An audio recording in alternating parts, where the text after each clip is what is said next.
यो हो बहसको साथमा गरिमा विकास बैंक, एक्सेस टु ऑल। गर्भदेखि बलियो भूगर्भ सिमेन्ट, भूगर्भ सिमेन्ट। कामना सेवा विकास बैंक, प्रगतिको आधार कामना सेवासँगको कारोबार। Vinayak Siddha college, committed for quality education.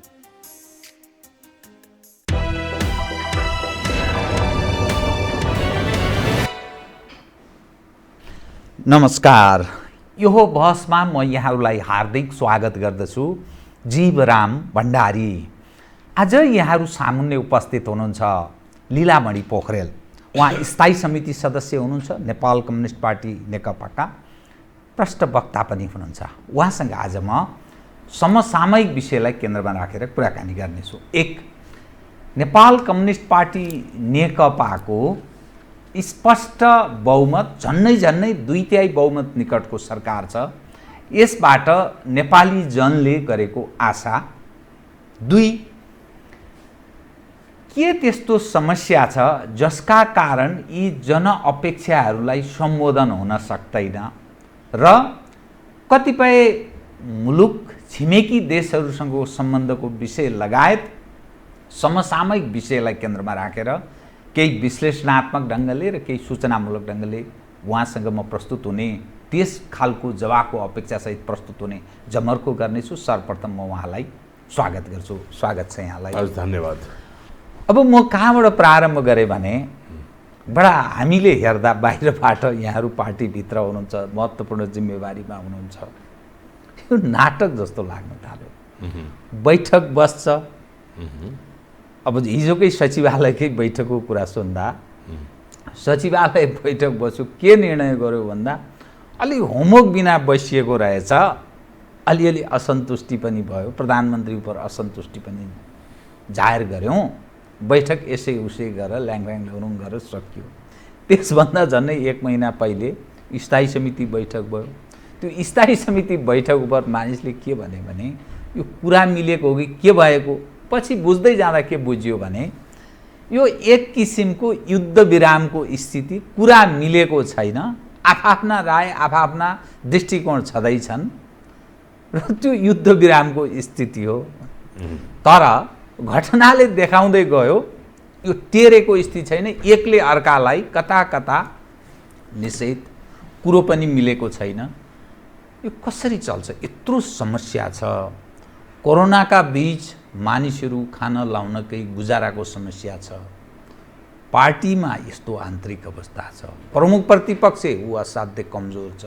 ऊ सरकारलाई दबाब दिन सक्ने हैसियतमै छैन। साना पार्टीहरू रिकग्नाइज अवस्थामा छैन। हिजोका दिनमा विकल्पहरू धेरै थियो। पञ्चायतको विकल्प बहुदल थियो, बहुदलको विकल्प गणतन्त्र थियो। अब यसको विकल्प पनि यो हो भनेर सशक्त ढङ्गले कुनै तागत फ्रन्टमा पनि आएको छैन। यो त हामी मर्ते लोकको यात्रा जस्तो तय भयो। कहाँ जाने पत्तो नभएको यो कसरी चल्छ? तपाईँ यत्रो होनहार, यत्रो लामो समय यही सिस्टम ल्याउनका लागि तपाईँ लागि पर्नुभयो। निरन्तर तपाईँको निरन्तरता पनि छ। म तपाईँलाई लामो समयदेखि बुझ्छु, 40 सालदेखि तपाईँलाई म बुझ्दछु, जान्दछु।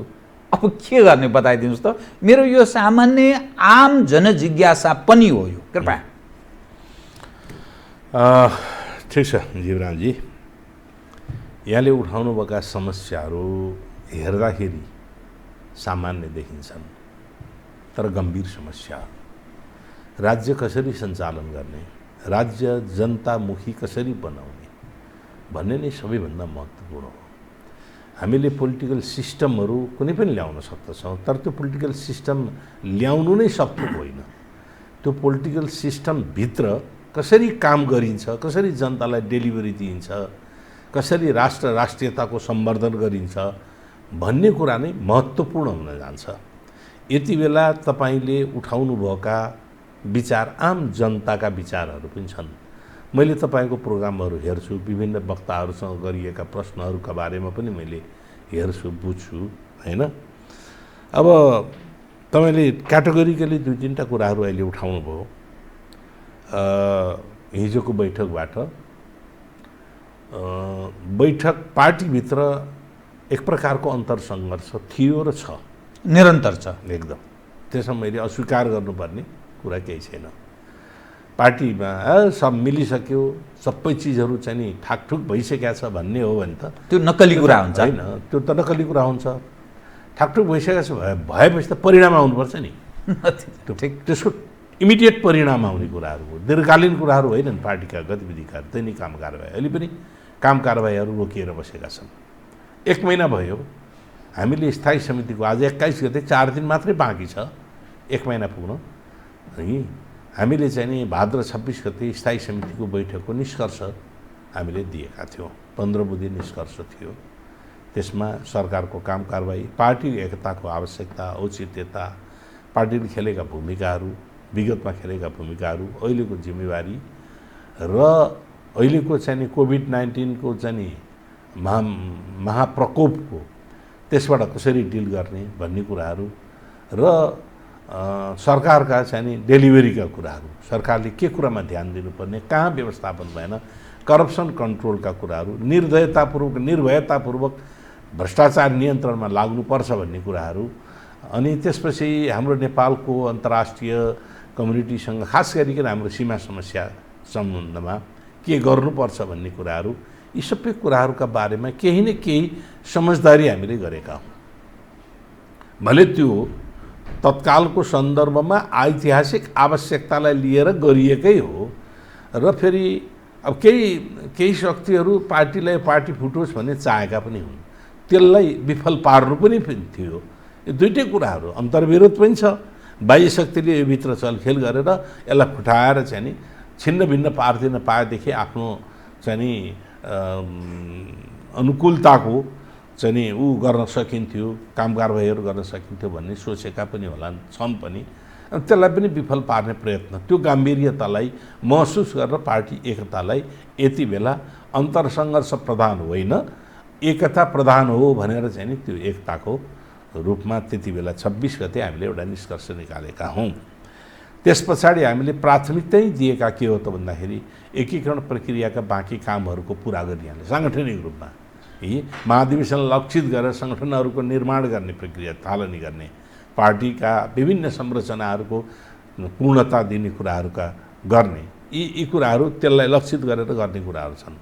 यो अहिले के अरे यो कार्तिक लाग्न थालिसक्यो। कार्तिकको 15 गते केन्द्रीय समितिको बैठक हामीले सम्पन्न गर्ने, जबकि हाम्रो केन्द्रीय समितिमा लगभग 450 केन्द्रीय समिति सदस्यहरू छन्। महामारीको प्रकोप यति बढेर गएको छ, कोभिडको चाहिँ कोरोना प्रकोप, कि काठमाडौँ उपत्यकामा नै दिनमा 1500 भन्दा बढ्ता मान्छेहरू कम्युनिटी लेभलमा कहाँ कोरोना प्रवेश गरेको छैन भन्ने नै गाह्रो भइसक्यो। अब सिंहदरबारभित्र छ, बालुवाटारभित्र छ, हरेक पार्टी कार्यालय केन्द्रीय कार्यालयमा भित्र छ, अदालतमा छ, ब्याङ्कमा छ, ब्युरोक्रेसीमा छ। अब कम्युनिटीको कुरा त छोडिदिनुहोस् न, सबैतिर पुगिसक्यो। त्यो किन त्यस्तो भयो भन्ने कुरा नै सबैभन्दा महत्त्वपूर्ण कुराहरू हो। यसमा हामीले कहाँ हो त हामीले चुक गरेको, हामीले दुईटै पार्टबाट हेर्नुपर्दछ। एउटा कम्युनिटीको पार्टमा पनि जनता पनि सचेत देखिँदैन। जनता, मैले कतिपय ठाउँहरूमा म आफै यसो हिँड्दाखेरि देख्छु, हिँडिराखेको हुन्छ, मास्क लगाएको हुन्छ, यहाँ झुन्डाएर राखेको हुन्छ, मुख र नाकलाई खुल्ला छोडिदिएर घाँटीलाई उसले मास्क लगाइदिएको हुन्छ है। एउटा विज्ञले के भन्दै थियो भने, हो यो जनताले नि बुझेका छैन के भएको भनेर भन्दा विज्ञ के भन्दै थियो भने भेडालाई त्यो भेडाले बुझ्ने भाषा प्रयोग गर्नुपर्छ, अनि मात्रै भेडा ठिक बाटोतर्फ हिँड्छ। त्यसै गरी नेतृत्व पनि त्यो क्वालिटीको हुनु पर्यो, प्रशासनिक संयन्त्र पनि बुझाउने त्यो संयन्त्र पनि भएन। मिडियाले भनेर मात्रै भएन, मिडिया नै नहेर्ने मान्छेको संख्या बहुत अधिक छ। त्यही कुरालाई मैले भन्न खोजिरहेको, त्यो कम्युनिटीको एजुकेट किन हुन सक्दैन? मैले त पढे लेखेका मान्छेहरू देख्छु क्या त्यस्तो पनि है। डाक्टरहरूले धेरै पटक सम्झाएका हुन्छन्, घाँटीमा नराख, नझुन्ड्याऊ, यो त ब्याक्टेरिया जर्मिनेट हुने ठाउँ हो, या पसिना आउँछ अनि सिधै ब्याक्टेरिया मुख र नाकमा जान्छ, यो होइन, बरु निकाल, तिमीलाई अप्ठ्यारो लाग्छ भने होइन, त्यसो गर्छ है। कतिपय ठाउँहरूमा देखाए बेलामा त्यो घाँटीमा झुन्डाउनुको निम्ति किन राख्या भनेर मैले पनि आफैले पनि भन्ने गर्छु। अब यसलाई त्यो ल एन्ड अर्डर मेन्टेन गर्ने कुराहरूसँग जोडिएको छ, राज्य कतै गम्भीर बन्ने भन्ने कुराहरूसँग जोडिएको छ। राज्य त्यसमा गम्भीर बनेको मैले आफैले भन्ने भने म देख्दिनँ। मेरै पार्टीको नेतृत्वको सरकार हो, त्यो त्यसमा गाम्भीर्यता किन छैन? किन व्यापारी उद्योगीहरूको दबाबमा मात्रै काम गर्ने?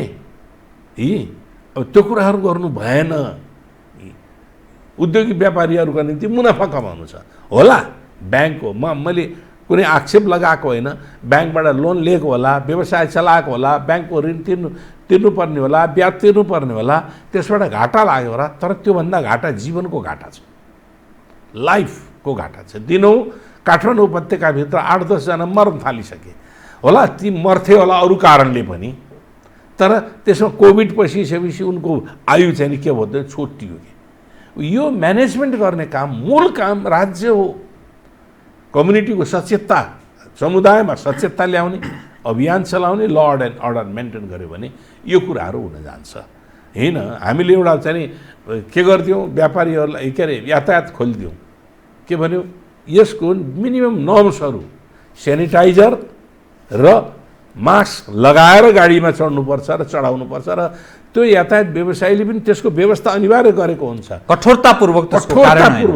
अनि त्यहाँ अहिले चाहिँ नि अहिले के भन्ने गर्छन् यात्रुहरूले, के भन्छ नि, हामीलाई सेनिटाइजर पनि छैन, केही पनि छैन, सेनिटाइजरसम्म छैन भने धकेलेर भित्र हाल्ने बाहेक अर्को केही पनि छैन। हो, यो कुरोको निम्ति स्ट्रिक्टली स्टेट आउनु पर्दछ, अनि मात्रै स्टेटको जिम्मेवारी आउनु पर्दछ। 8 महिना पर्दछ त मैले पर्दछ त गइसक्यो। अब के गर्ने? अब यो त लथालिङ्ग स्थिति। सुन्नु न, अझै योभन्दा लथालिङ्ग हुन्छ, अझै बिग्रन्छ। अझै किनभने हिजो मात्रै मैले सुने विश्व स्वास्थ्य सङ्गठनले संसारका मिनिमम 10% मान्छेहरूलाई कोरोना लाग्नेछ। 7 अरब मान्छेहरू मध्ये 10% भन्ने बित्तिकै 70 करोड मान्छे त छ नि। अहिले त जम्मा कति करोड खानु त? 70 करोड मान्छे प्रभावित हुने प्रेडिक्सन गर्यो। किनभने कम्युनिटी बेसमा गइसके पछाडि अहिले इन्डिया लार्जेस्ट हुन थालिसक्यो। कम्युनिटी बेसमा गइसकेपछि त्यसलाई तपाईँ कहीँ रोक्ने ठाउँ नै हुँदैन। सेल्फ के अरे डिसिप्लिन हो सबभन्दा बढ्ता। सेल्फ डिसिप्लिनको प्रश्न स्टेटले पोलिसी बनाइदिने। अब स्टेट जाँच्न पनि छोडिसक्यो। अब कहाँ क्वारेन्टाइनमा के अरे उसमा उपचारमा चाहिँ नि हस्पिटलमा 14 दिनभन्दा बढ्ता नराख्ने भन्न थालिसक्यो। हामीलाई आजको फोकस के हो भन्दाखेरि अहिलेको भन्ने हो भने कोभिड-19मा कसरी कुन तरह कहाँबाट कुन खर्च व्यवस्थापन गरेर त्यसको समाधान गर्न सकिन्छ, त्यसबाट गर्न सकिन्छ भन्ने कुराहरू मैले सुनिरहेको छु। केही मुलुकहरू संस्थाहरूले हामी उपचारमा सघाउँछौँ भन्दाखेरि इन्ट्री दिएको छैन, प्रवेश दिएको छैन। हामी सघाउँछौँ, उपचारमै सघाउँछौँ, कसरी उपचार व्यवस्थापन गर्नुपर्दछ भन्ने कुरा सघाउँछौँ भन्दाखेरि इन्ट्री दिएको। कसैको दबाब हुन्छ, कुनै फलानाको दबाबले फलानो यहाँ प्रवेश गर्न नपाओस् भन्ने जस्ता गतिविधिहरू यहाँ देखा पर्न थालेका छन्। त्यसले के हुने हो भने सरकार त चल्छ, अलि समयसम्म चल्ला, तर जनता रहन्छ, यस्तो स्थिति रहन्छ। त्यस कारणले तपाईँले भनेका कुराहरूको चिन्ता हामीले पनि गरिरहेका छौँ। पार्टीभित्र पनि चिन्ताको विषयवस्तु। अब फेरि पार्टीको निर्णय प्रक्रिया यो नाटक पनि मान्दिनँ के होइन। बैठक बस्छ, निर्णय केही हुँदैन, देखिन्छ बाहिरबाट। क्षमताको कुरो हो त्यो कि निर्णय अधिकारै गुमाइसकेका हुन् नेतृत्व पङ्क्तिका मानिसहरू। निर्णय अधिकार त गुमाउने कुरा आउँदैन नि। छैन कि कुनै त्यस्तो तागतले यो गर यो नगर भन्छ। अब त्यो पनि कुनै तागतले त्यसो गर्यो भने त्यही हो, फेलियर हुने, स्टेट फेलियर हुने कुराहरू त्यही हो। हुनसक्छ, हुँदै होइन, काहीँ पनि हुन्न, म त्यो कुरा गर्दिनँ। इन्फ्लुएन्स गर्नका निम्ति धेरै फ्याक्टरहरू हुन्छन्। राज्यमाथि आफ्नो दबाब, आफ्नो अनुकूलतामा दबाब गर्नका निम्ति धेरै फ्याक्टरले धेरैतिरबाट दबाब गरिरहेका हुन्छन्। तर त्यो सार्वभौम र स्वाधीन स्वतन्त्र राज्यले आफूले आत्मनिर्णय गर्ने कुराहरू हो। राज्यका अधिकारीहरू, सरकार भनेको जनताको सार्वभौमिकताको अधिकारको प्रयोग गर्नका निम्ति पठाएको प्रतिनिधि संस्था हो। पार्लियामेन्टले हाम्रो मुलुकमा जनताको सार्वभौमिकताको अधिकार पार्लियामेन्टले प्रयोग गर्छ। पार्लियामेन्टले डेलिगेट गरेको छ सरकार भनेर, अनि सरकारले सबै सार्वभौमिकता प्रयोग गर्दछ। किनभने सरकारसँग ट्रिटी गर्ने राइट छ, सरकारसँग कानुन बनाउने राइट छ, सरकारसँग कानुन डिजल्भ गर्ने राइट छ, सरकारसँग व्यक्तिको प्रपर्टीलाई नेसनलाइज गर्ने राइट छ। यो के हो भने सभरेन्टी राइट एसर्ट गरेको। त्यस कारण निर्णय क्षमता, यहाँनिर प्रश्न के हो त भन्दाखेरि निर्णय क्षमताको कमजोरी हो भन्ने मेरो क्षमताको कमी। निर्णय क्षमता। तपाईहरूको चाहिँ अलि अब निर्णय क्षमतालाई प्रभावित पार्ने के कुराहरू हुन्छन्, फेरि अर्को कुराहरू पनि। तपाईहरू जस्तो मानिसको चाहिँ एक्सेस पनि नेता, प्रधानमन्त्री, फर्स्ट म्यानहरू, चेयरम्यान सबैसँग हुन्छ नि। बजारमा के आउन थाल्यो भने अध्यक्षका, प्रधानमन्त्रीका बेडमा बिचौलियाहरू, विभिन्न खाले प्रभाव पार्ने तागतहरूको प्रत्यक्ष संवाद सम्पर्क, अनि त्यसको प्रभावमा परेर लेनदेनका विषय, यी यस्तै भागबण्डका कुरा, कसलाई कहाँ नियुक्ति गर्ने, संवैधानिक अङ्गमा कतिमा मोलमोलाई हुन थाल्यो, विभिन्न राजदूतहरूको नियुक्ति लगायत विविध सवाल पर नेकपा भित्रको खास मान्छे पनि रहेनछन् भन्ने कुरा खुल्न थाले जस्तो देखिन्छ। मान्छे रहन्छन्, विश्वासिलो रहन्छन्, क्षमतावान पनि रहन्छन् भन्ने अर्थ पनि लाग्छ कतिपय नियुक्ति प्रक्रियाले हेर्दा। अनि यो मोलमोलाई र लेनदेनको कुरा छताछुल्लो सडकमा आउन थाल्यो। यो के गरे बताइदिनुहोस् त। मोलमलाईको जहाँ मोलमलाई भयो ती सोध्नु होला, किनभने म धेरै टाढा छु त्यो मोलमलाईबाट। होइन, तै पनि एक्सेस तपाईँहरूले भन्नुपर्छ नि। यो लाज भयो, हामीलाई अलि अप्ठ्यारो भयो, लौ न तपाईँहरूले यसमा ख्याल गरिदिनुहोस् त भन्न सक्नुहुन्छ। मैले जुन बेला नीति निर्माणको तहमा सरकारले त्यस्ता ठाउँहरूको व्यक्ति क्षमता प्रतिभाहरूलाई चाहिँ रिकग्नाइज गरेर जिम्मेवारी दिनुपर्छ भन्ने सन्दर्भमा मैले जुन बेला गरेँ त्यो बेलाको सन्दर्भमा भन्ने हो नि, म त एउटा मात्रै इक्जाम्पल दिन्छु नि। मान्छे छैनन् भन्ने होइन नि, योग्यताको पहिचान गर्नु पऱ्यो क्या। हिरा के हो थाहा पाउनु पऱ्यो होइन, अनि त्यो फटी के हो भन्ने कुरा थाहा पाउनु पऱ्यो क्या। हिरा र उसको पहिचान गर्नु पऱ्यो। एकजना व्यक्ति राम्रो हुने भएपछि के हुँदो रहेछ देखियो नि त। आज त्यही व्यक्तिलाई आज पुनर्नियुक्ति नदिएर चाहिँ नि प्राधिकरणको जनतामा आशंका पैदा हुन थाल्यो। देख्नुहोस् त, कुलमान घिसिङको कुरा गर्नुभएको। यस 4 वर्ष कार्यकालको निम्ति 4 वर्ष कार्यकालले उनले त उनको भन्ने हो भने अहिलेसम्मको इतिहासमा, विद्युत विकासको इतिहासमा स्वर्णकाल भन्नुपर्छ अहिलेसम्मको। योभन्दा अलि अझ बढी क्षमता गर्ने मान्छे पनि बुझिएला न्यून। त्यो मान्छेलाई एकपटक थपिदिनका निम्ति के हुन्थ्यो? सेलिब्रिटी बन्यो भनेर आरोप लाउने। बन्द त जनताले बनायो सेलिब्रिटी। जनताको हितको पक्षमा काम गरिसकेपछि जनताले बनाइदिन्छ त सेलिब्रिटी, बनाउँदो रहेछ। अरू कुनै व्यक्ति नेताले त्यही ढङ्गले काम गरोस् त जनताले हाई गरेर उसलाई झन् ठुलो सेलिब्रिटी। कुलमानको बारेमा एउटा प्रश्न गरौँ म। उनको प्रशंसा या नकारात्मक मेरो होइन, मेरो पनि त्यस्तो विषय होइन। म न उहाँको पक्षमा न विपक्षमा। त्यो अहिले ऊर्जा मन्त्री तत्कालीन नेकपा माओवादीकी वर्षमान पुञ्जी हुनुहुन्छ, पुरानो एमालेवाला हुनुहुन्न। अनि त्यो बाधा कसले गर्यो? त्यो तपाईँ पनि होइन। तपाईँ त यो त सार्वजनिक खुल्ला कुराहरू छ त। सार्वजनिक सुनौ न, तपाईँलाई थाहा नपाएको कुराहरू होइन नि, मैले भन्नुपर्छ र त्यो। मलाई किन बकाउनुहुन्छ त्यो कुराहरूको सन्दर्भमा? सार्वजनिकमा थाहा छ। उहाँले पनि भने मैले मन्त्री परिषदमा पेस गरेको प्रस्ताव अध्यक्षले के अरे प्रधानमन्त्री इन्कार गर्नुभयो भनेर भनेकै हो। सार्वजनिकको भन्नुभएको छ त उहाँले। क्याबिनेटमा चाहिँ उहाँको म्याथ थप गर्ने त्यो प्रस्तुत गरे, प्रधानमन्त्री अहिले नगरौँ भनेर भन्चाइदिनु भयो। सुनेको सार्वजनिक रूपमा आएको कुराहरू। म त एउटा विज्ञापन त्यो सामाजिक सञ्जालमा एउटा सानो बच्चाको प्रतिक्रिया हेरेर म बहुत त्यो बच्चा के भन्छ भने नेताहरू 7 पटक मन्त्री तिनी दोहोरी नहुने, कुलमान काम गरेको मान्छेलाई एकपटक दोहोऱ्याउनु नहुने। क्या मिठो प्रतिक्रिया छ। सानो बच्चा 7-8 वर्षको बच्चाले बोलिरहेको छ। काम गर्ने मान्छेलाई त जिम्मेवारी दिनु पर्यो त। अनि ईर्ष्या गर्ने हुन्छ, गर्नु हुँदैन। तपाईँ कटु बोल्नुहुन्छ, तपाईँ भएको कुरा कटु पक्ष पनि बोल्नुहुन्छ। यो बडा राम्रो सुन्दर पक्ष छ कि तपाईँको।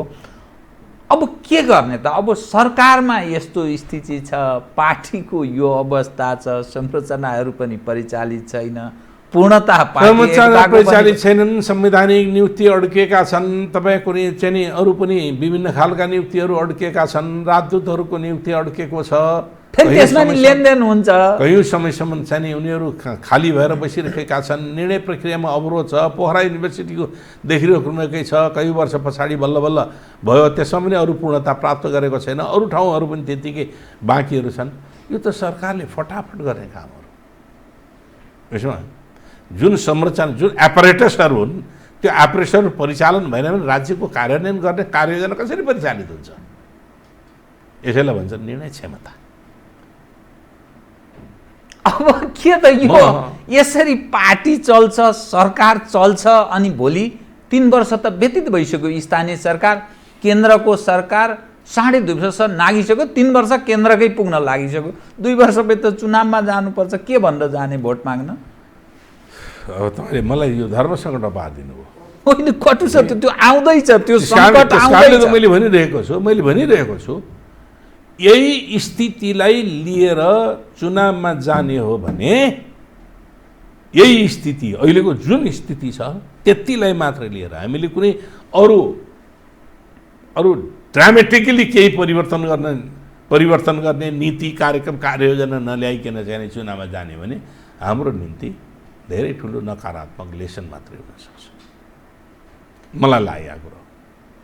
अब यसको मतलब केही पनि गरेन भन्ने आरोप लगाउने जुन कुराहरू छ त्यो पनि हुनु भएन।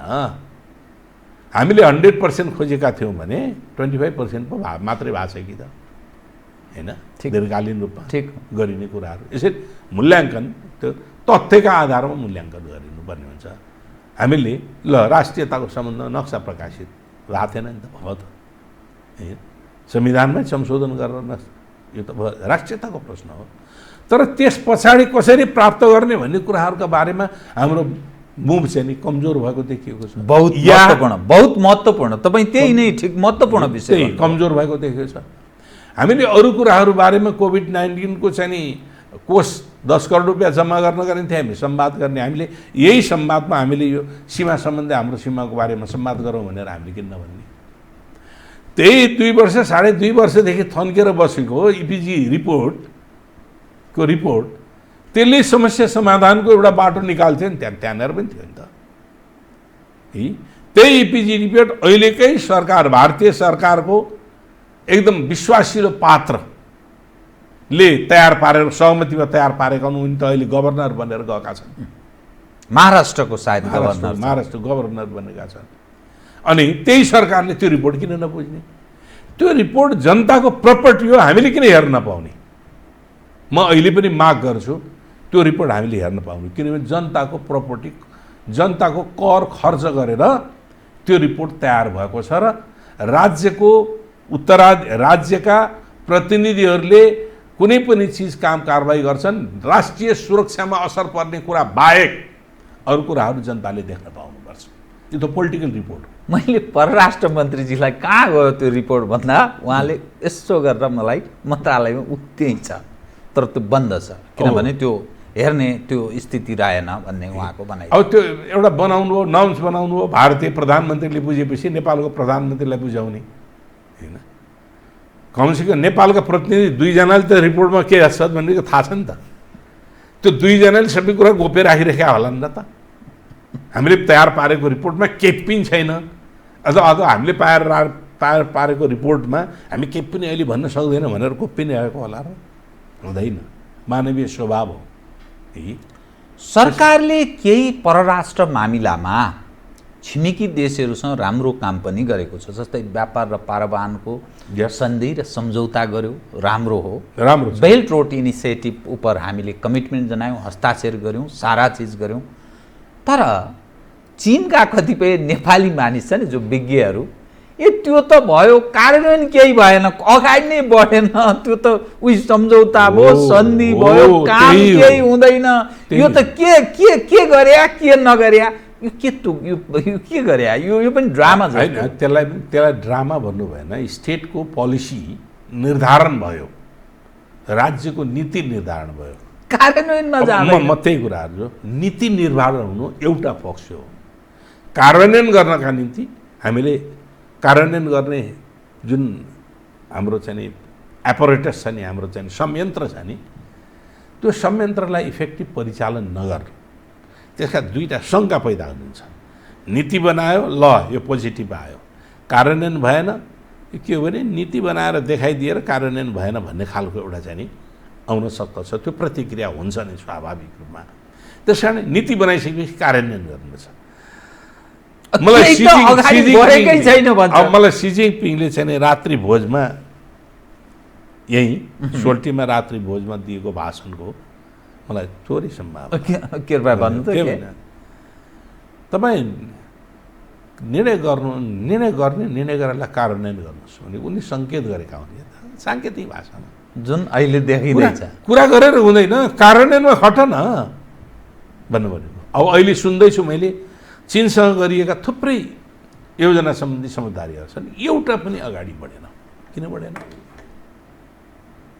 बढेन?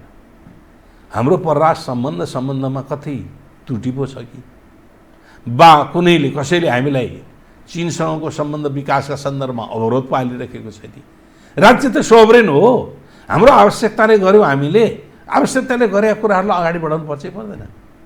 हामीले बन्दरगाह प्रयोग गर्ने, चीनबाट चाहिँ नि अन्तर्राष्ट्रिय व्यापार चाहिँ अगाडि बढाउने हामीले सोचेका थियौँ हो।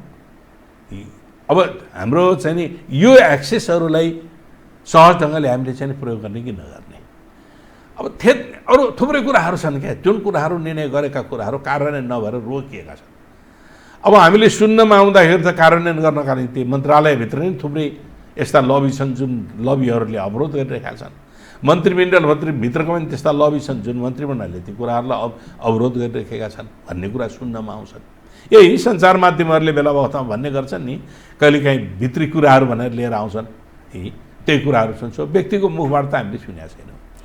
त्यस कारणले कार्यान्वयन गर्नका निम्ति पनि जति निर्णय गरी प्रक्रियामा गम्भीर हुन्छ, कार्यान्वयनमा पनि त्यति गम्भीर हुनुपर्छ। कार्यान्वयन पछाडि त्यसको अनुगमनमा पनि झन् गम्भीर हुनुपर्दछ। यो निर्णय प्रक्रिया ढिलो, कार्यान्वयनमा गम्भीरता नभएको अनुगमन त छँदै छैन। किन छैन भन्दाखेरि करप्सनका यत्रा कुराहरू आउँछन्। हामी एकचोटि बेलायतको चाहिँ नि अर्थ समिति के अरे लेखा समितिको चाहिँ नि निमन्त्रणामा बेलायतको उसमा पुगेका थियौँ, त्यो कार्यक्रममा। त्यहाँ हाम्रो जोइन्ट मिटिङ भयो। त्यति बेला म पार्लियामेन्टको लेखा समितिको सदस्य थिएँ, सुभाष नेम्बाङजी त्यसको चेयरम्यान हुनुहुन्थ्यो। हामी गयौँ। हाम्रा साथीहरूले सोध्नुभयो कि तपाईँहरूले करप्सनको केसमा प्राइम मिनिस्टरलाई चाहिँ नि यो लेखा समितिमा बोलाउनुहुन्छ कि बोलाउनुहुन्न भन्नुभयो। इट इज इम्पोसिबल भन्नुभयो उनीहरूले। तपाईँहरू जस्तो डेमोक्रेटिक कन्ट्रीले कसरी इम्पोसिबल हुन्छ नि? हामीले त बोलायौँ, प्राइम मिनिस्टरलाई बनायौँ। How it could be possible? कसरी सम्भव भयो यो तपाईँहरूसम्म? हामीसँग त इम्पोसिबल। हामी त झन् अचम्म पऱ्यो लोकतन्त्र भनिएको देशमा। किन भनेर क्वेसन गर्दाखेरि उसँग करप्सनको आरोप लाग्ने बित्तिकै first of all it should resign. Then after he comes here. Resign गरिसकेपछि मात्रै ऊ आउँछ। अब यो एकाउन्टेबिलिटीको प्रश्न। हामी कहाँ आरोप लगाएपछि लिच्चड भएर बसिरहने प्रवृत्ति जुन छ नि, त्यो नै हाम्रो चाहिँ नि डेमोक्रेसी लोकतन्त्रप्रतिको उपहास हो। नैतिक प्रश्न, नैतिक प्रजातन्त्र सफल हुनका लागि मानिस नैतिकवान बन्नुपर्छ। मैले बेलायतको लोकतन्त्रको प्रशंसा गरेको छैन। बेलायत आफै पनि त्यो लोकतन्त्र जुन वेस्टमिनिस्टर मोडेलमा फेलियर हुँदै गएको छ, संसारभरिमा फेलियर हुँदै गइरहेको कुराहरू हामी देखिरहेका छौँ। तर के हो त भन्दाखेरि एकाउन्टेबिलिटीको प्रश्न हुन्छ, उत्तरदायित्वको प्रश्न हुन्छ। जब सार्वजनिक पद ग्रहण गरिसकेपछि त्यसको उत्तरदायित्व हुनै पर्दछ। अब म यहाँसँग नि दुई विषय फेरि यो परराष्ट्र मामिलामै केन्द्रित रहन्छु।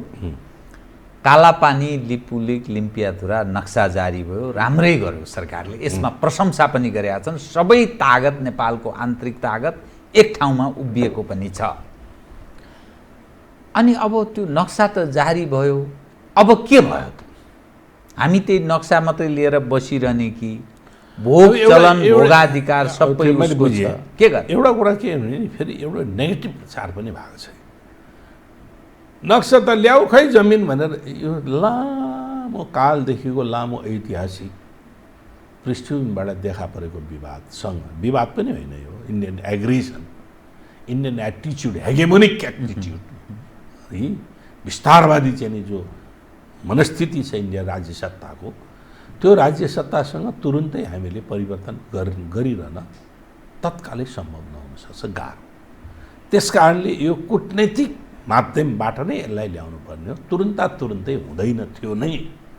मैले तुरुन्तै आइहाल्छ भनेर मैले विश्वास गरेँ होइन। मैले त सभरेन्टी एसर्ट गरौँ भने मैले मेरो भावना थियो कालापानी क्षेत्रको नक्सासहितको सार्वभौमिकताको हामीले हस्तक्षेप, सार्वभौमिकताको चाहिँ नि हामीले दाबी गरौँ। हामीले सार्वभौमिकताको दाबी गर्यौँ। हाम्रो संविधानले त्यो कुराहरू निशान छापमा समेत राखिदिएर सार्वभौमिकताको दाबी गर्यौँ। यो इतिहासमा तुरुन्तै आउने होइन रहेछ। बेलायतको चाहिँ नि बेलायत छोडेर जाँदाखेरि हङकङ कति वर्ष 195 वर्ष कति वर्ष पछाडि फिर्ता भयो नि प्रोसेसमा। चीन जत्रो शक्तिशाली राष्ट्र बनिसकेपछि सायद चीन कमजोर राष्ट्र भएको भए त त्यो फिर्ता हुँदैन थियो। हामी भारत र नेपालको तुलना गर्दाखेरि नेपाल कमजोर राष्ट्र छ, साह्रै नै कमजोर छ। उत्तर प्रदेशको जनसङ्ख्याको चाहिँ नि जनसङ्ख्याकै अनुपातमा हेर्ने हो भने हामीसँग 3 करोड लगभग नपुग्छौँ। त्योहरू 16-17 करोड पपुलेसनकै हिसाबले भने इन्डियाको टोटल पपुलेसन भने 1 अरब 35 करोड जनसङ्ख्या पुगिरहेको हो। त्यस हिसाब भूगोलको हो भने हामीभन्दा कैयौँ गुणा ठुलो छ। त्यसैले उसको एटिच्युड, हेगेमोनिक एटिच्युड, पपुलेसन, स्ट्रेन्थ, अझ धम्की के गरे त हामीले यो प्रकाशन गरिसके पछाडि नक्सा प्रकाशन गरिसकेपछि हामीसँग यति सेना छ भनेर धम्की दिए है। त्यो भनेको तिमीलाई सेनाले पनि मिच्छौँ के को चाहिँ पूर्ति गर्छौ भने हो नि। त्यसैले सभरेन्टी एसर्ट गर्नु सबैभन्दा महत्त्वपूर्ण कुरो थियो, त्यो हामीले गऱ्यौँ। अब हामीले गर्ने के हो त भन्दाखेरि हामीले कूटनैतिक माध्यमबाट फेरि अन्तर्राष्ट्रिय तहमा पनि अदालतमा मुद्दा जाँदाखेरि हामी मिल्न सकेनौँ, त्यस कारणले हाम्रो मुद्दा यहाँ आयो भनेर दुई थरी जानुपर्ने हुन्छ। त्यो पनि सिभिलियनले गरेर हुँदैन, त्यो चाहिँ आम नागरिकले गरेर हुँदैन, राज्य जानुपर्छ। राज्य गएपछि मात्र बल्ल दुई थरीको सहमतिमा मुद्दा गयो भने मात्रै अन्तर्राष्ट्रिय अदालतले तिम्रो होइन भनेर छुट्याइदिने कुरा। डिस्प्युटेड ल्यान्ड होइन, विवादित ल्यान्ड होइन, त्यो भूमि इन्क्रोज ल्यान्ड हो, अतिक्रमित भूभाग हो। सुगोली सन्धिले हामीलाई स्पष्ट रूपमा त्यो कुराहरूको दिएको छ। मूल आधार नै हाम्रो सुगोली सन्धि हो। त्यस कारण अहिले के हो त भन्दाखेरि हाम्रो कहाँनिर अड्क्यो त भने इन्डियाले हामीलाई टेरेको छैन। प्रश्न त थियो है। हाम्रो परराष्ट्र मन्त्रालयले गरेका छैन भन्दिनँ म। हाम्रो परराष्ट्र मन्त्रालय पटक पटक यस सम्बन्धमा पत्राचारदेखि लिएर मेमोरेन्डमदेखि लिएर चाहिँ नि संवादका निम्ति माग गर्नेदेखि लिएर गरेको छ, नगरेको होइन, तर टेरेको छैन। उसले होच्याएको छ, हेगोलाले मिचेको छ। जमिन कुनै न कुनै दिन हामीलाई प्राप्त, हामीलाई भोगाधिकार प्राप्त हुन्छ नै होइन। त्यो निरन्तरता त्यो यो चाहिँ के हो भने एब्रप्टली तुरुन्तै आइहाल्छ। आज हामीले निर्णय गर्यो, भोलि इन्डियाले ल तिमीलाई जमिन फिर्ता गरेर कहाँ दिन्छ। साम्राज्यवादीहरूको सोच त्यति सजिलो हुन्छ र? त्यति सजिलोसँग साम्राज्यवादीहरूले छोड्ने भए सिंहले प्राप्त गरेको चाहिँ नि शिकार कुकुरले गएर ल मलाई भनेर दिन्छ सिंहले कुकुर। अब यही स्थिति हो, हैसियत त्यही बनाइदिन्छ। हामीले सानो फुच्चे बनाइदिएर त्यो हैसियत नभएको कारणले गर्दाखेरि हामीले त कूटनैतिक रूपले यसलाई बढीभन्दा बढी हामीले प्रकाशित गर्यौँ। अन्तर्राष्ट्रिय जगतले थाहा पायो। अन्तर्राष्ट्रिय जगतलाई हामीले कन्भिन्स गर्न गएकै छैन। यो हाम्रो त यस्तो हो है, हाम्रा सामान्य धेरै बाटाहरू हो। हामीले के गर्नु पर्यो भने बाइलेटरली अन्तर्राष्ट्रिय समुदायलाई नेपालको यो भूमि हो, हाम्रा ऐतिहासिक तथ्य हुन्, यो हुन् भनेर हामी लबिङ पुगेको छैन। यहाँनिर चाहिँ हो। अनि एमसिसी नि अब एमसिसीको के भयो त? अब एमसिसी हेर्नुहोस्, म त एमसिसीको जति बढी डिले हुँदैछ त्यति म गम्भीर बन्दैछु। झन्झन गम्भीर यसले पार्ने इम्प्याक्टहरू झन्झन गम्भीर। तपाईँ कहाँ जुन दिन पहिलो पटक एमसिसी बारेमा कुरा गर्न आएँ नि, म त्यसको 2 गुणा 3 गुणा बढी चाहिँ नि अझ यो एमसिसीको गम्भीरतामा म चाहिँ नि हेरिरहेको छु। अझ गम्भीर, अझ डरलाग्दो। नसुधारेसम्म यथास्थितिमा हामी लिन सक्दैनौँ भनेर तपाईँहरूले भनिसक्नुभयो। सरकारको पनि सायद धारणा त्यस्तै मत छ, तर लम्बसार पर्छ, अब यो लिनै पर्छ भन्छ। अब गर्नुहुन्छ के ल बताइदिनुहोस् त। नलिए हामीसँग सम्बन्ध बिग्रन सक्छ भन्ने स्थितिमा प्रवेश गर्छ। त्यो धम्कीको भरमा हामीले आफ्नो सभरेन्टी गुमाउने। म के भनिरहेको छु, मैले त भने हाम्रो पार्टीको निर्णयप्रति नै मलाई विमति भयो। जसको उत्पत्ति नै विषालु छ अनि त्यसलाई अनि अमृत कसरी बनाउनुहुन्छ? विष उत्पादन गर्नका निम्ति, विष पैदा गर्नका निम्ति उत्पत्ति भएको छ अनि त्यसलाई अमृतमा रूपान्तरण मैले सक्दैन। गाई धोएर गधा हुँदैन, के अरे गधा धोएर गाई हुँदैन। सफा गऱ्यो अनि गाई बनाउँछु भनेर हुन्छ। यो चाहिँ नि एमसिसी भनेको गधा हो, त्यो गाई बन्दैन। लिन सक्दैनौँ हामी भनेर दुत्कार दिने। हामीले हाम्रो राष्ट्रिय सार्वभौमिकता दूरगामीले धेरै बहस कूटनैतिक रूपले किन गर्नु पर्यो? सजिलो बाटो छ नेपाली जनताको यसमा स्वीकृति देखिँदैन। त्यस कारणले अहिलेलाई हामी चाहिँ नि स्टप, त्यति भने सकियो। सरल ढङ्गले कूटनैतिक रूपले नि यही कूटनीतिका आधार, यतिका आधार मात्र अमेरिका र नेपालको सम्बन्धै बिग्रिन्छ मलाई लाग्दैन। बिग्रिने होइन यदि त्यो भित्र दुराशय छैन भने। किनभने श्रीलङ्काले रिजेक्ट गर्यो, सम्बन्ध त बिग्रिया छैन। दुराशय छैन भने, दुराशय छ भने यसले अरू बहानाबाजी र अरू न्यु खोज्न सक्ने हुन्छ। त्यस कारणले यसको बारेमा त म अब तपाईँसँग धेरै घन्टौँ छलफल गरिसकेको छु र अझै पनि यसका अरू पाटा अर्को पनि म सजेसन के छ भने यहीँनिर म यसको विषयमा प्रवेश गरिन। सजेसन के हो भने सरकारले अविछिन्न उत्तराधिकारको हैसियतले हिजोको सरकारले गरेको सम्झौता पालन गर्नुपर्छ भन्ने छैन। किन छैन? पार्लियामेन्टमा अनुमोदन गर्ने भनेर लेखा छ। पार्लियामेन्ट के बन्दको हो? म भोलि त्यो एमसीसी अनुमोदन गर्नका निम्ति जनताको बिचमा आइरहेको छु, ल मलाई एमसीसी अनुमोदन गर्न मत देऊ भनेको छ जनताले। मत मागेको छैन नि। मैले त समृद्धि र राष्ट्रिय सार्वभौमिकताको निम्ति मत देऊ भने हो नि जनतालाई त त्यसरी माग गरेको नि। त्यस कारणले त्यति बेलाको पार्लियामेन्टको कम्पोजिसन अर्कै थियो, त्यति बेला सरकारको कम्पोजिसन अर्कै थियो। जुन सरकारले सम्झौता गर्यो त्यो चाहिँ सम्झौता गर्यो, त्यो सरकारले आगामी पार्लियामेन्टमा अनुमोदन गर्ने भने पार्लियामेन्टले अनुमोदन गर्छ कि गर्दैन के थाहा है। सरकारको जुन स्वरूप थियो त्यो स्वरूपभन्दा भिन्न सरकार बन्यो अनि त्यो सरकारले पालन गर्नुपर्छ भन्ने छ र? त्यसो हो भने पञ्चायतले गरेका कुरा किन, राणाले गरेका कुरा किन पालन नगर्ने, पञ्चायतले गरेका कुरा किन नगर्ने, राजाले गरेका कुरा किन नगर्ने, बा योभन्दा अगाडिको संविधानले योभन्दा अगाडिको चाहिँ पार्लियामेन्टले गरेका कुरा किन नगर्ने, किन बदल्छ? हामीले नियुक्ति गरेका राजदूतहरू किन फेर्छौँ? अघिल्लो सरकारले गरे हो नि होइन, राज्यको प्रतिनिधि हो नि, किन फेर्ने त भन्दाखेरि जुन समयमा जुन राजनीतिक नेतृत्वको सरकार आउँछ त्यसैले त्यसको उद्देश्य अनुरूप त्यसले आफ्नो घोषणापत्रमा आधारित उद्देश्य कार्यान्वयन गर्ने हो नि त। त्यो घोषणापत्रमा एमसीसी हाम्रो हितको पक्षमा उल्लेख गरिएको पनि छैन, एमसीसी बारे उल्लेख पनि छैन। यस विषयमा म एक मात्रै विषय अब अर्को यसैमा जोड दिएँ मैले। त्यसकारणले सरकार बाध्यकारी छैन, उत्तराधिकार संस्था भनेर चाहिँ नि त्यो म त्यसको उत्तराधिकार हुँ, त्यस कारण पालन गर्नुपर्छ भन्ने बाध्य छैन। त्यस कारण उनीहरूले पनि बुझ्नुपर्छ जसले सम्झौता गराउनको निम्ति अहिले पनि दबाब दिइरहेका छन्। पार्लियामेन्ट त्यसको इन्डोर्समेन्ट गर्नुपर्छ, त्यसलाई अनुमोदन गर्नुपर्छ भन्ने कुरा बाध्य छैन, किनभने पार्लियामेन्टको आफ्नै सभरेन्टी छ। त्यो सभरेन्टीलाई लिएर उसले हिजोको सरकारले गरेका कुरा मैले आज चाहिँ अनुमोदन गरिदिनुपर्छ भन्ने कुरा पार्लियामेन्ट बाध्य छैन। नेपालको कुनै त्यस्तो कानुन छैन जुन कानुनले अघि पार्लियामेन्टमा इन्डोर्स गर्नुपर्छ भनेको कुरालाई अनिवार्यतः पार्लियामेन्टलाई व्हिप लगाएर त्यसलाई इन्डोर्स गर्नै पर्छ भन्ने कुरा कुनै कानुन छैन। त्यस कारणले सरकारलाई पनि सजिलो निकास छ।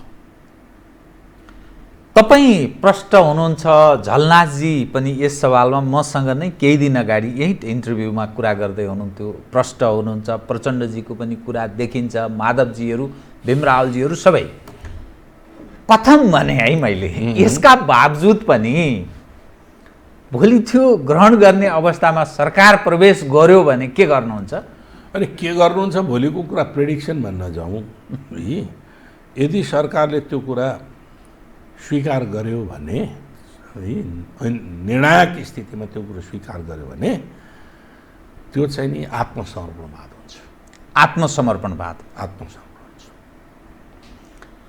यो मुद्दालाई मैले यहीँ थाती राखेँ।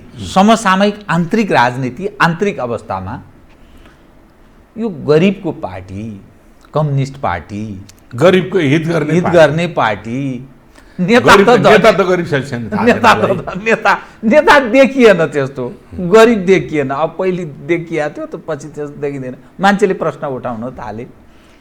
यो के हाम्रो राजेश संयन्त्र हामीसँग साधन स्रोतकै अभाव छ कि अथवा अरू केही समस्या छ कि या कार्यान्वयनमा अरू कुनै बाधक पक्ष छ कि केही पनि सबैतिर बिग्रेको लथालिङ्ग देखिन्छ कि? अब तपाईँहरू के छलफल गर्नुहुन्छ पार्टीमा? त्यहाँ तपाईँका जनप्रतिनिधिहरू पनि छन्, तपाईँहरूका साथी मित्रजनहरू तपाईँभन्दा जुनियर पनि मन्त्री छन्, यो के भएको यो? अब यसो गरौँ नि त, हाम्रो पार्टीको आन्तरिक जीवनका थुप्रै कुराहरू छन् है, जुन कुराहरू आन्तरिक जीवनका कुराहरूलाई आन्तरिक रूपमै राखिदिनुहोस्। तपाईँ धेरै खोल्न नचाहेको कतिपय कुराहरू त अब मेरो त पार्टीका आफ्ना है, पार्टीको आन्तरिक जीवनका हामी प्रश्नहरू, यसको तात्पर्य चाहिँ पार्टीले हरेक बैठकहरू टुडी खेलमा गएर गर्नुपर्छ भन्ने त छैन, त्यसैले पार्टीका आफ्ना गोप्य। तर जति छोपे पनि कुनै दिन कहिलेकाहीँ त्यस्तो हुन्छ है, छोप्न खोज्दाखेरि पनि किन त्यस्तो हुन्छ त भन्दाखेरि जुन कुरा स्किलफुल्ली गरिएको हुँदैन नि त्यो कुरा उदाहरण हुन जान्छ होइन। अब जुन कुरा चित्त बुझिरहेको हुँदैन है, त्यो कुराहरू पनि काहीँ न काहीँ चुइन्छ। एउटा कथा छ के, कृपया सुनौ। किङ मिडास भन्ने थिए अरे कि, मिडास किङ मिडासका कान चाहिँ गधाका जस्ता थिए अरे कि है, गधाका जस्ता थिए अरे। अनि अरूले त नदेखे पनि हुने हो, नाउले कपाल काट्नेवाला त देख्नु पऱ्यो नि, देख्यो। देखिसकेपछि राजाले के भन्यो कि मिडासले के भन्यो भने यो तैँले मेरो यो गधाका जस्ता काम छन् भनेर भनिस् भने तँलाई मृत्युदण्ड हुन्छ भनेछ। उसले त देख्यो, अब उसलाई त सुकुस बुकुस भयो नि, अब कहाँ भनौँ, कसलाई भनौँ, मान्छेलाई भनौँ भने थाहा पायो भने राजाले काटिदिइहाल्छ। जङ्गलमा गएर चिच्याएछ, किङ मिडासका गधाका कान छन् भनेर चिच्याएछ। अनि जङ्गलमा गुन्जायमान भयो क्या, रिफ्लेक्सन हुन्छ नि, किङ मिडासका गधाका कान छन्। त्यहाँबाट बाँस लिएर आएर चाहिँ नि त्यसैको बाँसको चाहिँ नि अब के ल्यायो, तबला बनाएर। अनि तबलाको सङ्गीत आउँदाखेरि त्यो राजाले के सुन्न थाल्यो भने किङ मिडासका गधाका कान छन्, किङ मिडासका। त्यो तबलाले पनि गधाका कान छन् भनेको कुराहरू सुन्न थाल्यो अरे क्या, मैले बुझिहाल्नु भयो। त्यस कारणले गर्दाखेरि के हुन्छ भन्दाखेरि कहिलेकाहीँ कतिपय अभिव्यक्तिहरू सफोकेसन हुँदाखेरि पनि पार्टी अनुशासन पनि उल्लङ्घन भएका हुन्छन्। यी बेठिक भयो, बेठिक कति दिन सहेर बस्ने भनेर काहीँ न काहीँ अभिव्यक्ति भइरहेको हुन जान्छ। तपाईँले भनेका कुराहरू त्यही बाहिर पोखिन्छ भन्ने कुराहरू, त्यस्ता कुराहरू। त्यसैले अहिले हामीले के भनिरहेका छौँ नि, त्यस कारणले पार्टीको आन्तरिक जीवनबाट यसलाई व्यवस्थित गरौँ, पार्टीमा रेगुलर बैठक गरेर माझौँ, आलोचना गरौँ, आत्मालोचना गरौँ। पार्टीको कम्युनिस्ट पार्टीको एउटा क्यारेक्टर के हो भन्दाखेरि अनिवार्य शर्त हो पार्टीभित्र आलोचना, आत्मालोचना। तपाईँले के कमजोरी गर्नुभएको छ, मैले के पहिले आत्मालोचना गर्ने, मेरा के कमजोरीहरू छन् भनेर आत्मालोचना गर्ने। आत्मालोचना ठिक आयो भने ठिक छ, त्यसलाई करेक्सन गर्नका निम्ति के गर्ने हो त, करेक्सन गर्ने। अनि तपाईँलाई आलोचना गर्ने, तथ्यगत रूपमा आलोचना गर्ने, दुश्मनीपूर्ण होइन। तपाईँले अनि मलाई आलोचना गरेको तपाईँलाई आलोचना गरेको कुरा सही छ भने रियलाइज गर्ने र पार्टीलाई रेक्टिफाइड गर्ने, पार्टीलाई शुद्धिकरण गरेर लैजाने, यो त्यसलाई हामीले कल्चरल रेभोल्युसन पनि भनिन्छ।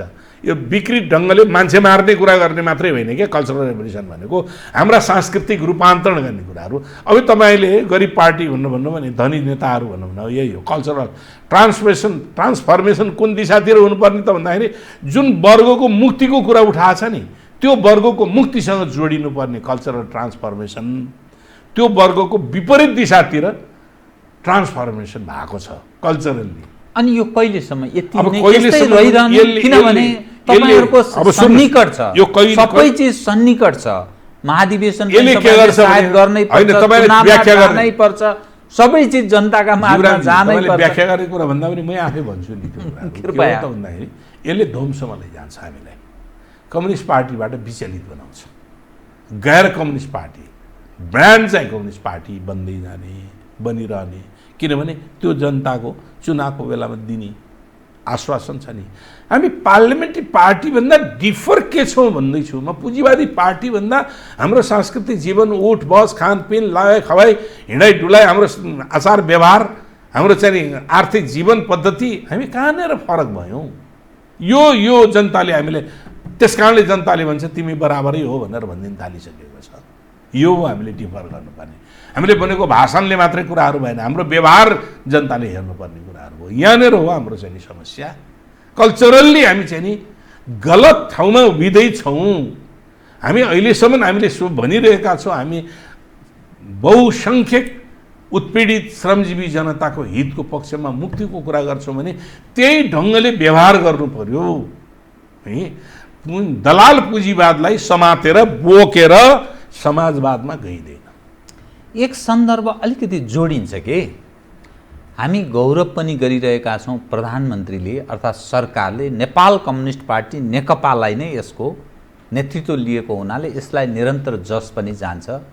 कालापानी, लिपुलेक, लिम्पियाधुरा नक्सा जारी भयो, यो निरन्तर रहन्छ, पुँजीको रूपमा त्यो रहिरहन्छ। गिरिराजमणि पोखरेलजीले एज अ शिक्षा मन्त्रीको हैसियतले पुस्तक उहाँले प्रकाशित गर्नु, पाठ्यक्रम अब नक्सा जारी भयो, चुच्चे नक्सासहित लिम्पियाधुरा, कालापानी, लिपुलेक नक्सासहितको पुस्तक सार्वजनिक गर्नु, क्याबिनेटमा गयो, प्रधानमन्त्रीले रोकिदिनु भयो। म वास्तवमा अब यो भन्ने कि नभन्ने जस्तो मलाई बडा अनिजी भइरहेछ, तर म खुलासा पनि गरिदिन्छु। गिरिराजमणिजीलाई मैले मन्त्रालयमै गएर भेटेँ। उहाँ पुरानो पत्रकार पनि भएको हुनाले म दाइ नै भन्छु उहाँलाई, दाइ के भएको? उहाँले केही कुरा भन्नुभयो जुन चिज मलाई भन्न मन लाग्यो त्यति, किनभने उहाँसँग मैले कुनै सहमति नलिया हुनाले त्यो अफ द रेकर्ड विषय बोल्ने कुरा भएन। मैले बोल्नुहोस् न त तपाईँ टेलिभिजनमा, उहाँ भन्नुहुन्छ मलाई केही अप्ठ्यारो छ। अब यो के भएको ल बताइदिनुहोस् त। अब तपाईँ त त्यो मन्त्री जिम्मेवारमा हुनुहुन्न, अब यो बडा अप्ठ्यारो स्थितिलाई अब यो नक्सा जारी भयो, सब जारी हो, पुस्तक आउनु नसक्ने भयो। एउटा मात्रै कुराहरू मात्रै देखाएको छु। पुस्तकले जे हो, पुस्तक मैले पनि हेरेँ हौ, मलाई पनि त्यो पाण्डुलिपि भूगोल सम्बन्धी च्याप्टरको पाण्डुलिपि मलाई पनि हेर्न दिनुभएको हो। मैले पनि केही अलिअलि करेक्सन त्यो भूगोल सम्बन्धी पाण्डुलिपिको केही करेक्सन पनि थियो र मैले आफ्नो सुझावको रूपमा दिएको थिएँ है। जहाँ छन् अरू कुराहरू छन् त्यो कुराहरूको बारेमा मेरो आफ्नोभन्दा बाहिर कार्टोग्राफीको सेक्टर पनि छ। कार्टोग्राफीको सेक्टरमा मैले हेरिनँ, मैले उसको मात्रै हेरेँ। इतिहासको पार्ट पनि छ, त्यो इतिहासको पार्ट त अब अलरेडी थाहा पाएकै कुराहरू पनि छन् कतिपय कुराहरूको बारेमा। त्यहाँ दुई तिनवटा कुराहरू गम्भीर भनेर उठाइयो भन्ने सुन्दैछु। एउटा भूमिका लेख्ने सन्दर्भमा गिरिराजजीले हिजो आफू पार्टीमा जिम्मेवारीमा रहँदाखेरि यो नक्साका सन्दर्भमा गरेको गतिविधिको इन्डिभिजुअल क्रेडिट चाहिँ नि त्यहाँनिर राख्नुभयो भनेर उठाइयो भन्ने सुन्दैछु एउटा। दोस्रो, नक्सा प्रकाशित गर्ने राइट चाहिँ नापी विभागलाई मात्रै छ, अरूले नक्सा प्रकाशित गर्दा त्यो एथोरिटी छैन भन्ने दुईवटा प्रसङ्ग उठाइयो भन्ने कुरा सुन्दैछु मैले। अब त्यो कोड अफ कन्डक्टमा के हो मलाई थाहा छैन, यही कोड अफ कन्डक्टमा यी दुईवटा कुरा के हुन्छन् भन्ने कुरा थाहा छैन। तर जे प्रकाशित भएको छ शैक्षिक सामग्रीको रूपमा त्यो त्यो त्यो चाहिँ नि नेपालको हुन त सरकारको तर्फबाट सरकारको लगानी गरेर खर्च गरेका कारणले होला, कुनै इन्डिभिजुअली त्यो प्रकाशित गरेको भए अब्जेक्सन हुँदैन थियो। इन्डिभिजुअली प्रकाशित गरेकोमा अब्जेक्सन हुँदैन थियो। मैले त्यो कुरा मात्रै सुनेँ। तर सरकारले हरेक क्याबिनेट मिनिस्टर, भूमि सुधार मन्त्री, डाइरेक्टर, उनीहरूसँग अन्तर्क्रिया, कुराकानी, छलफल क्याबिनेटमा गएर हरेकको हातमा पुगेर गएको भनेपछि त्यति बेला रिजेक्ट गर्नु पर्थ्यो नि। अन्तिम घडीमा प्रकाशित भइसके पछाडि प्रकाशित भइसकेपछि छापिसक्यो, छापिसके पछाडि अनि त्यहाँबाट रोक्ने यो प्रक्रिया पनि ठिक होइन। त्यसले के देखा पर्यो त? त्यसले के देखा पर्यो? राष्ट्रियताको कुरो, कालापानीको राष्ट्रियताको कुरा त कतै ढकसला त होइन भन्ने कमेन्ट आयो क्या। हामीले त्यहाँसम्म शङ्का गर्ने वातावरण किन बनाइदिने, किन बनाइदिनु पर्यो? त्यस कारणले गर्दाखेरि अब सायद उहाँ मन्त्रीबाट अब कति जेलसम्म मन्त्री हुनुहुन्छ मलाई थाहा छैन। एक दिन त मन्त्रीबाट अलग भएपछि उहाँले आफ्नो सत्य कुरा मन्त्रीको कोड अफ कन्डक्टले उहाँलाई नदिया हो कि है, थाहा छैन मलाई। त्यो जुन तपाईँसँग चाहिँ नि खोल्नु होला, पछि अनुकूल भए खोल्नु होला, मलाई थाहा छैन। मैले उठाएका कुराहरू दुईवटा कुरा त्यति सुनेको हुँ। यी कोड अफ कन्डक्ट नक्सा प्रकाशित गर्ने प्राधिकार शिक्षा मन्त्रालयलाई छैन नक्सा, अनि त्यसपछिबाट इन्डिभिजुअल क्रेडिट लिन खोजेको त्यहाँ कुरा त्यहाँ समावेश गरियो। किनभने सरकारले प्रकाशित गरेको उसमा चाहिँ नि त्यसरी गर्नु उपयुक्त हुन्न भनेर टिप्पणी उठाइयो भन्ने कुराहरू मैले सुनेँ। तर यसको पृष्ठभूमि यो त सबै पहिले नै बाँडिसकेको थियो त, पहिले नै वितरण गरिसकेको थियो। वितरण गरेर मन्त्रीहरूका हातमा गयो, सबैले आफ्नो कसैले सुझाव दिए, कसैले दिएनन्, अनि डाइरेक्टरहरू कहाँ गयो, नापी विभागमा गयो, सबै ठाउँ गयो क्या त्यो किताब, त्यो चाहिँ पाण्डुलिपि। अनि सबै ठाउँ गइसकेपछि सबै ठाउँ यो त मिल्दैन, प्रक्रिया गरेर मिल्दैन भनेर भनिदिया भए पनि त हुन्थ्यो नि। ल मिल्दैन थियो नि, नापी विभागले नि नक्सा प्रकाशित गर्ने कुराहरू थियो नि त्यहाँ त्यो कुराहरूका सन्दर्भ अलि क्षेत्रफल पनि 2-3 स्क्वायर किलोमिटर के मिलेको छैन भन्ने खालको कुरा उठाए अरे। अब त्यहाँ नक्साको चाहिँ नि त्यो टुप्पोको घुमेको भाग ग्लेसियरलाई आधारित गरेर त्यहाँको चाहिँ नि त्यसलाई आधारित गरेको छ। कसरी के गरेका छन् उनी बुद्धिनारायणजीले माथि घुमेको टुप्पोको नभएको निकाल्नु भएको थियो, त्यसले गर्दाखेरि एरिया अलिकति घटी भएको थियो है दिया गर्यो। त्यो चाहिँ के भने पानी ढालो भन्ने बित्तिकै त्यसको ट्राइजेक्सन पोइन्ट जुन हुन्छ नि त्यो पानी ढालोको आधारबाट हो भने त्यो के हुन्छ भने ग्लेसियर हिमनदी यसरी घुमेको छ, त्यो घुमेको पार्टलाई समेत उहाँहरूले चाहिँ समावेश गरेर राख्दाखेरि त केही स्क्वायर किलोमिटर त बढाइ हुन सक्दछ। अनि त्यो आफ्नो त्यो प्रिन्सिपल अनुसार आफ्नो भूमिको दाबी गर्न हुँदैन र दाबी गर्न हुन्छ। म ठिक अन्त्यमा एउटा मात्रै विषय उठान गर्ने अनि म त्यसपछि हामी आम दर्शकसँग बिदा हुन्छौँ। यस्तो अविश्वास राज्य सञ्चालन उप त्यो क्षमता उप पनि प्रश्न खडा भएको स्थिति, राजपाटको जो कुरा हुन्छ, एकअर्का बीच यत्रो अविश्वास राजनीतिक नेतृत्वहरू बीच यो कहिलेसम्म चल्छ? यो पार्टी तपाईँहरू एक भएर त जानुहुन्छ, चल्छ यो? कुण्डे कुण्डे जलम भिन्डे मुन्डे मुन्डे मत्री भुन्डे भन्छ नि, सबै कुरामा मिल्दैन कि। मिल्या कुरा गएर जाने हो, प्रिन्सिपलमा मिल्या हो। प्रिन्सिपल के हो त भन्दाखेरि समाजवादमा जाने भनेर। कुन समाजवाद भने वैज्ञानिक समाजवाद। त्यो गयो त त्यो बाटो भन्दैछु प्रिन्सिपलमा हामी मिल्यौँ। त्यहाँ कसरी प्राप्त हुन्छ, हाम्रो सङ्गठन कस्तो बनाउने, हाम्रो आचरण कस्तो बनाउने, हाम्रो कार्यशैली कस्तो बनाउने, सरकार कसरी सञ्चालन गर्ने, यी सबै कुराहरूमा मिलिरहेको होइन। खेमा विभक्त छ, पुँजीवादी खेमा र समाजवादी खेमामा विभक्त छ। त्यस कारणले पुँजीवादी खेमाका विरुद्ध लड्नका निम्ति समाजवादी खेमाका शक्तिहरू एक ठाउँ, हाम्रा मिल्या नमिल्याको कुरा आफ्नो ठाउँमा गरौँला भनेर एकीकरण भएको हो, ध्रुवीकरण भएको हो। कुरो त्यति हो है। त्यो कुरोको निम्ति अब अहिले हामी हाम्रो जिम्मेवारी पाएका छौँ, राज्य समेतको जिम्मेवारी, 3टा जिम्मेवारी पाएका छौँ। हामी सडक पनि पाएका छौँ, जुन जनतासँग हाम्रो जाने ठिक राइट छ। हामीले पार्लियामेन्ट पाएका छौँ, हामीसँग मेजोरिटी छ, एब्सोल्युट मेजोरिटी छ। हामीले चाहिँ सरकार पनि पाएका छौँ। यस्तो अपर्च्युनिटीमा 3टा ठाउँको अपर्च्युनिटी प्राप्त गरेको हामीलाई कानुन बनाउनका निम्ति केहीले रोक्दैन क्या। सरकारले कानुन ड्राफ्ट गरेर लिएर आयो, कन्सेन्सस भनेको न्यूनतम पनि पार्टीभित्रको कन्सेन्सस के, बाहिरसँगको कुरो होइन त्यहाँ। किनभने पार्टीले के भन्दा घोषणापत्रमा आधारित भएर गर्ने हो नि त, त्यो लिएर आएपछि गर्नुपर्ने, त्यो पार्लियामेन्टले रोक्दैन। तर हाम्रो त समस्या के भन्छ भने पार्टीले एउटा जारी गर्दै नि पार्टीभित्रैबाट विरोध गर्नुपर्ने स्थिति, अध्यादेश आयो, हामी आफैले विरोध गऱ्यौँ। त्यो अध्यादेश दल बदलो अध्यादेश आयो, हामी आफैले विरोध गर्नुपर्ने बाध्यता आयो। किन बिचरा काङ्ग्रेसलाई त्यो मौका पनि प्राप्त भएन विरोध गर्ने मौका।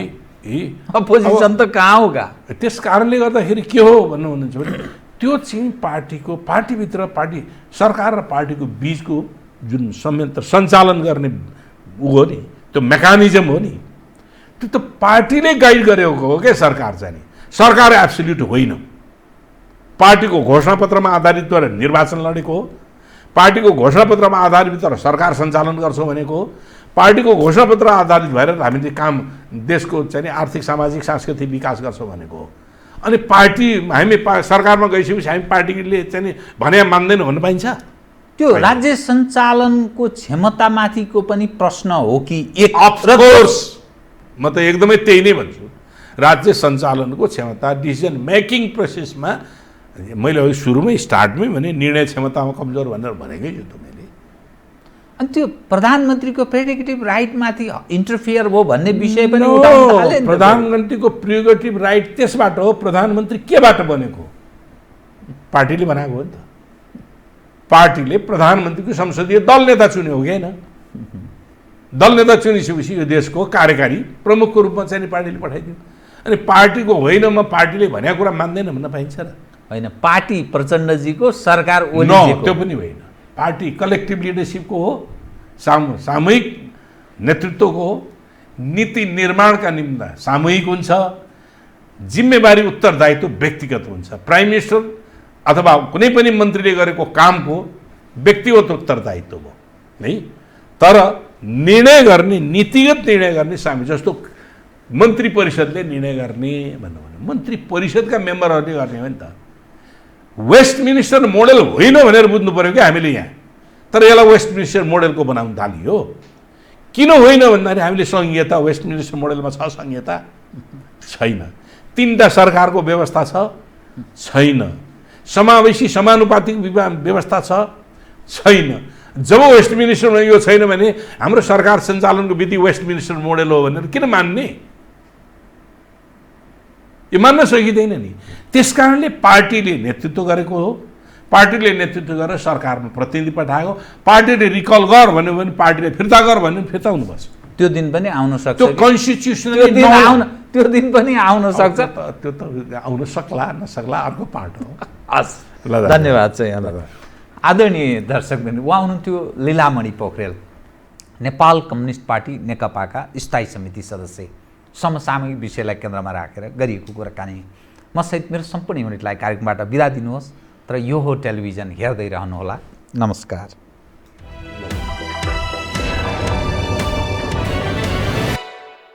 यो हो बहसको साथमा गरिमा विकास बैंक, एक्सेस टु ऑल। गर्भेदहुँ बलियो भूगर्भ सिमेन्ट। भूगर्भ सिमेन्ट। कामना सेवा विकास बैंक, प्रगतिको आधार कामना सेवासँगको कारोबार। Vinayak Siddha College, committed for quality education.